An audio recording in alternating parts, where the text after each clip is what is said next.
او منافق دو قسمه دی. بعد حضرات به اعتراض وکي چې منافق هغې ته ویلې کېږي چې د نبی علیه الصلاة والسلام مبارک په زمانه کې په زړه کې به کفر او په ظاهر باندې به ایمان او د نبی علیه السلام مبارک په مخامخ په مسلمانانو او شاته به کافرانو په هغه زمانه کې منافقانو. بعد حضرات دا خبره کوي زه وایم ما فقیر نه مورم. منافق دو قسمه دی.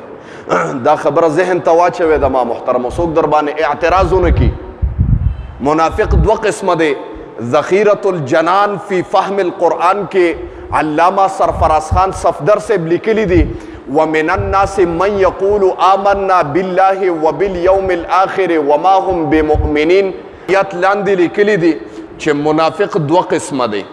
یو منافق اعتقادی دی چې عقیدتا منافق دی هغه د نبی علیہ السلام په زمانه کې، او یو منافق عملی دی په ظاهره معنی حقیقی منافق خو نه دی خو اعمال د منافقانو دی.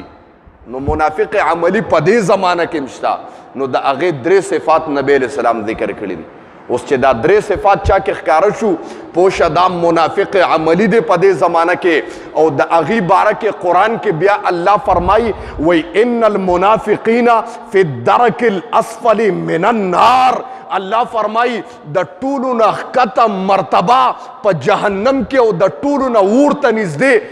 دا ځای چې کوم دی نو دا په د قیامت په ورځ به د منافقانو یو منافق به د ټولو نه ښکته مرتبه کې په جهنم کې پروت وي. الله دې ته موږ وساتي. معنی د قیامت په ورځ به سخت عذاب د ټولو نه د منافق عذاب د ټولو نه سخت وي. الله دې موږ د منافقت نه وساتي. او زما محترمو نبی علیہ السلام درې علامې ښولې دي چې ما وی نبی علیہ السلام ما د هر قول فعل او عمل د نبی علیہ السلام مبارک دار اختیار دی. ما وی چې مؤمنی د نبی علیہ السلام په خپل په هر انداز بزان قربانی او که د نبی علیہ السلام د یو سنت نه انکار وکړو بیا خدای بربادی، د یو زبر نه انکار وشو بیا خدای تباکی او بربادی. وی د نبی علیہ السلام زمانه کې یو بادشاه نبی علیہ السلام ورته خط ولیکه چې خط یې ورته ولیکه بره پې لیکلی بسم الله لیکلی او بیا نبی علیہ السلام خپل نوم لیکلی لکه موږ چې لیکو اسطرف فلان نو هغې لیکلی لکه اسطرف محمد صلی الله علیه وسلم. محمد پې بره لیکلی شو لاندې بیا د بادشاه نومو خط چې بادشاه ته ورسېده او څنګه کولو کو نو چې د خپل نوم د باندې د نبی علیہ السلام مبارک خط وکته او نوم یې وکته چې زما د نوم د پاسه خپل نوم لیکلی دی هغه خط یې وشلی او ټوټې ټوټې یې کو. ګستاخي یې وکړه د نبی علیہ السلام مبارک. زه یم دست نبوت لیکلی نبوت والا لاسونو هغه خط لیکلی قسم دی یا د نبی علیہ السلام مبارک په ذریعه باندې هغه خط لیکلی شوی و. هغه خط یې وشلو نبی علیہ السلام مبارک ته پته ولګېده. نبی علیہ السلام ورته خیرې وکړې خدایا زما د محمد دا خط چې څونه ټوټې کړی دی خدایا دغه بنده دومره ټوټې کا. اوس ما وی د نبوت والا شونډو نه اواز هم ووته. نبی علیہ السلام ته چې ډېر تکلیف ورسېده او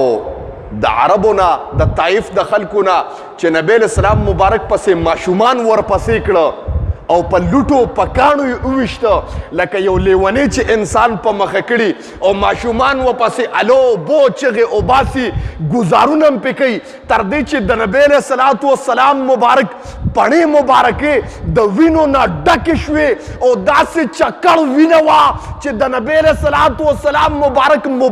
خپې هم ترې نه وتې. دومره په وینو باندې رنګ شه زما ستا دپاره.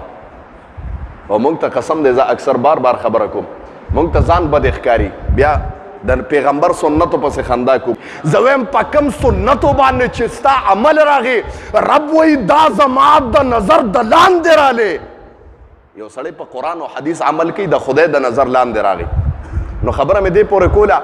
خط یې وشلو نبی علیہ الصلاة والسلام مبارک ورته خیرې وکړې چې خیرې وکړې د هغه یو زوی او خیرې لګېدې بس. بیا الله چې چاته علما خیری وکړي یا ورته انبیا خیری وکړي نو د کور بچې د ده راپاسي او په ده ګزارو کې او مرداري کړي. دا یا خبره یاد ساته ته کور کې ډیر باتور او هر څه لیکن د جمعات امام عالم بزرگ ته د سپک نظری وکړه ستا بچی به راپاسي او داسې درز بدنه وباسي چې د ټول قام مخکې به د ذلیله کې او بېعزته به کړي د دې احادیثو مبارکو د مخې ته ناست یم دا خبره یاد ساتئ که نه منې درته پته ولګي وایي هغه د ده یو زوی نو هغه په خپله میرانه مور باندې عاشق شو د دې باچا چې عاشق شو بس باچا چاته اوده شوی د ورغلی د پچړو باندې والد خپل پلار یې مړ کړی دی جی د خپلې میرانه مور دپاره الله پاک زه وایم د نبی علیه السلام مبارک خیرې ورته وي هغه خیرې قبلېدې و چې پچړو یې ووو چابي راویسته د بادشاهانو ځان له خپله تجوري غوندي بس د دې ځان له خاص تجوري تاسو به ورته خزانې وایئ دې ورغې د ټولو نه مخکې په خزانه باندې ورمنډه کړه نو په هغه خزانه کې دومره یو شیشه پرته وه د عطرو او په هغې کې لیکلي و هذا مقوي للباء د هغې لاندې دا لیکلي و مطلب دا دی چې دا د طاقت یو شی دی مقوي للباء مردانه قوت کې زیات مفید دی دا شی بس خو زوی سترګې پې پټ وې چې زما پلار جوړ دا شی استعمالو د ټولو نه مخکې چې څنګه هغه وراچولې دی او پلار خو یې په چړو باندې والی چې هغه اسکه بیا هم یارېدلی و ورمنډه کړه چاړه یې راواغشته او پلار یې په چاړه باندې په کټ کې زرې زرې که تاریخ لیکي علما کرام فرمایي چې د نبی علیه السلام مبارک خط یې څونه ټوټې کړی و زوی خپل پلار دونه ټوټې کړو زما محترم دا د نبی علیه السلام خیرې لګېدلې وي وایي چې هغه دوایي یې وکته نو ډارک یې ورواچوله چې طاقت راکې ګنې پیدا شي نو چې دوایي څنګه ورواچوله وایي هغه دومره تیز زهر و وایي چې هغې څنګه ورواچول کلمې ته په لاندې طرف باندې وغورځېدی او هغه مړ شه زما محترم